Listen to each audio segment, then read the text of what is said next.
Hey everyone, so I know it's been a very long time since I've been on YouTube, and I know I said that I was going to make a video after my operation, but to be honest, afterwards I was out of it a lot of the time.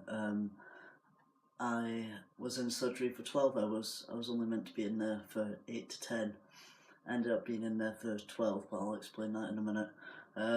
When I did get out, I was on a morphine pump with my own button for the pain, and I was out of it most of the time. And the reason I haven't made a video any sooner is because I just wanted to focus on getting myself sorted out, because I'm not gonna mess this about. It was really difficult. It's a really hard thing to recover from. Like I how long did it take me to properly recover? It's taken me about nearly 3 months to fully recover, and even now, my leg is still sore. I can't stand up or walk about for more than a couple of hours without starting to get pain, but that's natural and that's what happens. Like, that's a price that you kind of need to pay for an operation like this. Um, and it's not as if I'm going to be like that forever. It's just all about exercising and getting used to that, building up the muscle that's been moved. So yeah, I'll explain to you why I was in surgery for so long. Like I said, I was only meant to be in for 8 to 10, but I ended up being in there for 12. And that is because when they do the operation, they need to have an artery running through your phallus. And obviously for then, you're getting a blood flow down there, because without blood flow, it won't survive. So they needed to have an artery down there. So to have an artery down there, what they normally do is with your leg, if I just bring the camera down slightly. Right, there we are. So like with your leg, let's say there's like if I put my leg up here so they can see it a bit better. Right, there's an artery that runs through your leg that they normally take. Normally what they do is they cut the end of that artery and they feed that artery underneath your quad. They either try and feed it under, if the quad's too tight then they cut it, and then they feed it over for then it's in your phallus. Now the difference is with mine is what they had to do was, instead of just cutting the bottom, because my artery was too short, they had to cut it completely out and then put it in somewhere completely new. And so that meant, like, the surgery took a little bit longer. Try and sort the camera out again. There we are. Surgery took a little bit longer and the recovery was a little bit more full on, and it took a bit longer for me to walk. I was only meant to be in bed for a couple of days. I then ended up in bed for 4 days. I couldn't get out of bed. And I also had dressings all over this area. This leg, which, see, even though it's hard to hold that like that, but this leg was my donor leg, which I'll show you in a minute. And what they did is they wrapped it with like a clear sticky plastic, and they put on this black stuff called algae that helps with the healing. And I had a pump that went through it into this dressing, and then was connected to this little machine that basically just sucked it all in, then it was all tight, to help heal and to stop muscle from like falling off and stuff like that. So it was super tight because it was constantly being like suctioned. It was kind of like a vacuum. So my leg was constantly tight due to this pump, and then the other leg was wrapped in the same stuff with just some dressings around it, some blue dressings, and that was it. That didn't need a suction pump. I had 3 drains in total. I had one in my leg, I had one here, you can't really see the scar anymore, but it's just above my tattoo there, and then I had another one, can't even find the scar now. Where is it? I had another one around here somewhere. Oh wait, I think it might be more on the outside, yeah. And I had another one here. So I had that, I had those drains in, and then, as I said, I was on a morphine drip, and stuff like that. I'm trying to think what else happened. I was in hospital for a full week. As you know, I got discharged. I got brought in on the Monday. I was discharged the next Monday. When I woke up from my operation, because I couldn't leave bed, it meant that I had to have a catheter in.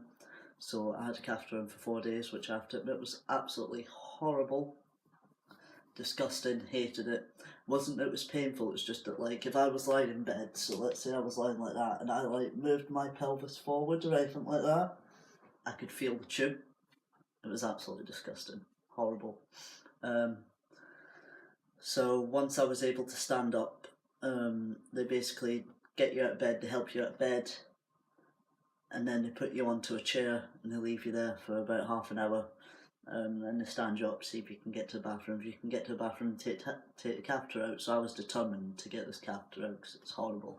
And also when I got into the chair, it was really hard to sit. I had to constantly sit with like my pelvis tilted up the way because the tube would then like knock, and it was just disgusting. And it was also really painful getting the catheter out as well. But yeah, then they got me walking, and I couldn't really walk. Like, basically when I was walking, just tilt this camera down again, so like when I was walking, it was literally just walking like that. Like, that was it. And then, so I had to have physio come in, and they'd just walk me around the wards and stuff like that, ask me how I'm getting on, stuff. I had to have my phallus checked. For the first day, it was like every half an hour I had to have it checked, and what they do is they get this little like pen that's connected to a little box, and they got a little bit of lubrication, they put it on, and then they find the pulse in it, and they just basically check the pulse every like half an hour to an hour. The next day it was every couple of hours, and the day after that every 4, and then every 8, and then like twice a day, and then stuff like that. Just to make sure it hadn't died or it wasn't dying. My pulse was always very strong. And the doctor said that the results were absolutely incredible. They were really happy with it. I didn't know that they were going to completely take the artery out. They made that decision during the operation because they didn't know how long or short my artery was, so they couldn't tell me that. But I was told that this is the first operation that they've had, that they've done it like this for over 10 years. So that was fun. And basically, instead of it being called they call it flap phalloplasty. But my one is called free flap phalloplasty. Free flap phalloplasty, which is a bit of a tongue twister. So that's what I've had. And yeah, it made walking very hard because they'd obviously took more away. I had to be extra careful with my phallus for at least 15 days because instead of the artery already being connected, it then had to reconnect to another artery and stuff like that, so that was really difficult. And then when I got discharged from hospital, they said the best thing to do was stay in the house. But they went, if you can't stay in the house, if you need to go places, then they suggest I have a wheelchair. So I was in a wheelchair for a week. I still went to uni and stuff like that. I just stayed in my wheelchair. I was in my wheelchair for about a week, like I said. And then after that, I used a walking stick. I used a walking stick, which helped, and I used that for a good few weeks. And now I'm walking completely unaided by myself, no problems. Sorry.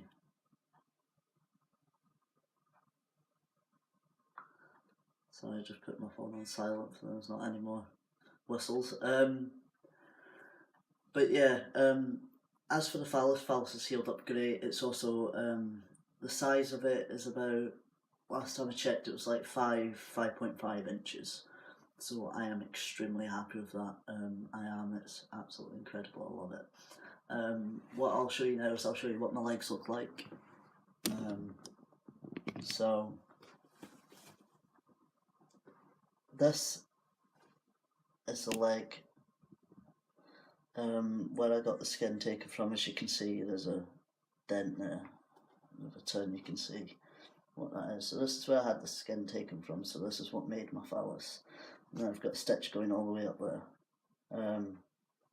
Yep, and then this is the skin that was taken because they took skin from this side to replace the skin. So the skin that you see here is all the skin from here, and that's that, like, and they healed up surprisingly quickly. Like the skin came back surprisingly quickly, and I hardly had any issues with that. As for my phallus, I did develop a thing called a fistula, and a fistula is basically just a hole that you get. I developed a fistula, and it was due to either an abscess or an infected hair follicle. With this abscess and fistula, it basically meant that the stitch that I've got going along the shaft of the phallus, like if this was the phallus, that's like the top bit, and then that's the underneath bit. So I had stitches going all the way up here and then around the tip. This area about here on it created a hole. The hole got very, very big. So the hole's now about that size, but and like that much, nothing. But when it did start happening, it started happening really bad. It was about that size and about that wide. So, but London said this thing is perfectly natural. A lot of guys get it with this operation. The hole might not heal up, but if it doesn't heal up, then we will sew it up in the next operation. It looks like my fistula isn't going to heal up completely. The hole's smaller than what it was, but it's not going to heal up completely. But as I said, nothing to worry about. Next operation, they'll just sew it up, sorted, no problems. One problem I did have is I had to visit my doctors, once a week. Then when I was visiting them once a week, a nurse decided that to help it heal up, to put a wet dressing on it and leave the dressing on for 7 days. Now, before that, I was using dry dressings that were helping just fine. It was healing up just great using these dry dressings and changing it twice a day. So this nurse told me to keep it on for 7 days.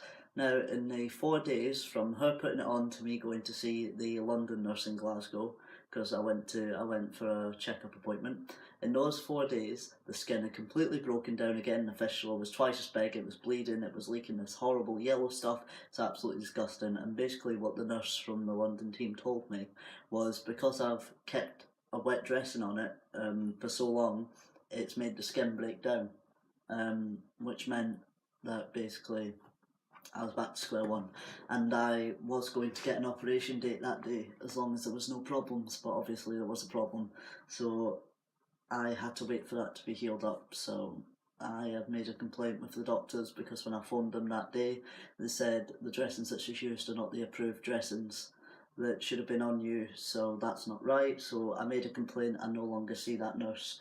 My phallus is all healed up now, and I got a phone call on Monday because I sent them a picture because they said they'd phone me in about 2 weeks. I got a phone call on Thursday actually, that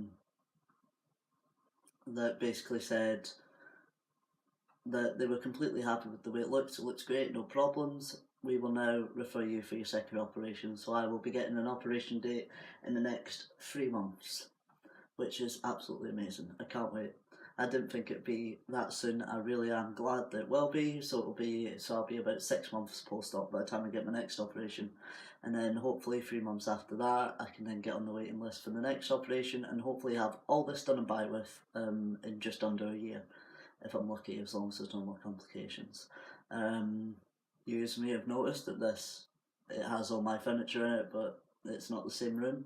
I've moved house, which was nice. It was hard to do that, so I had a lot of help with that. And yeah, so that's my life so far. Doing well. My next operation involves getting a hysterectomy, getting a thing called a vagisectomy, where basically they just the inside of that area. Well, I guess I'm gonna have to use technical terms. The inside of where, like, basically, like, I don't even know how to explain it, but the inside, basically, when a trans man pre-op or a female get excited sexually, they tend to release natural lubricant, and because all of that is getting closed up, if I get sexually aroused, then it will produce lubricant, which means it'll stay in there, it'll turn horrible, and I'll get septic shock and basically die. So what they do is a thing called a vaginisectomy. It's not a full vaginisectomy, because a full vaginisectomy comes with a lot of complications.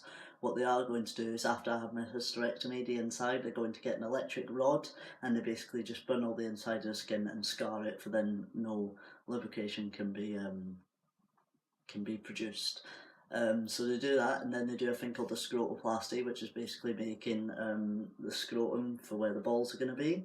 And then they do a thing called gland sculpting, where they basically just cut a bit of skin off the head of my penis, give my penis a head, because at the moment it just looks like a 5.5-inch length of skin.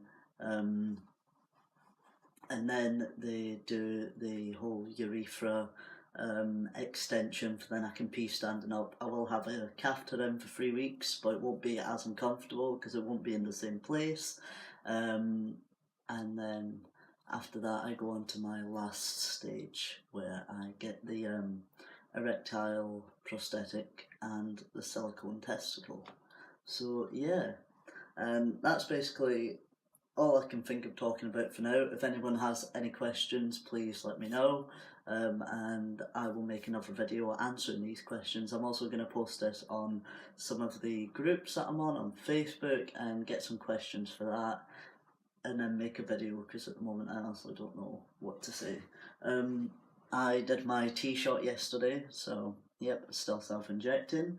And what else?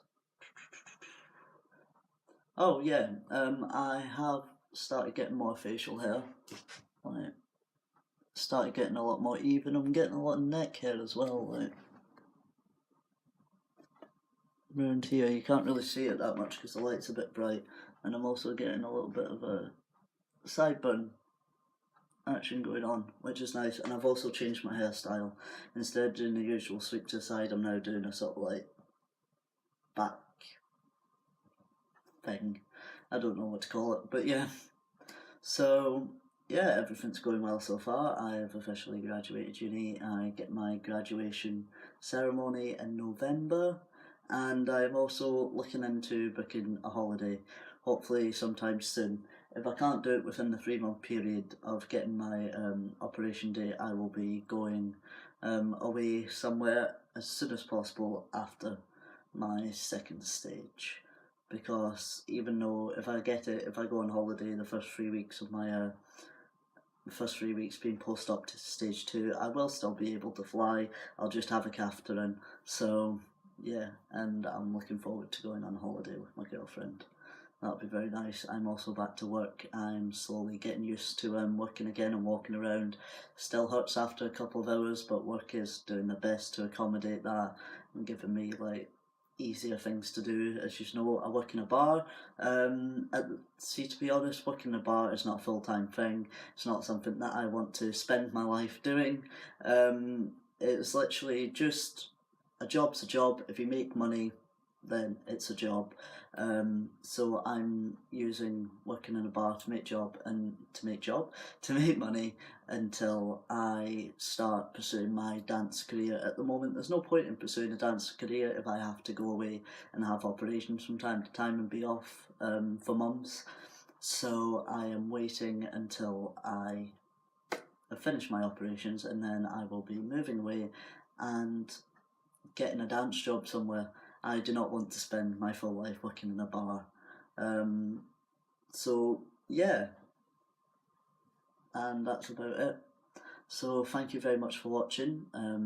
Please like, comment, share, subscribe, ask any questions, feel free, and I will answer them in my next video, which hopefully shouldn't be too long.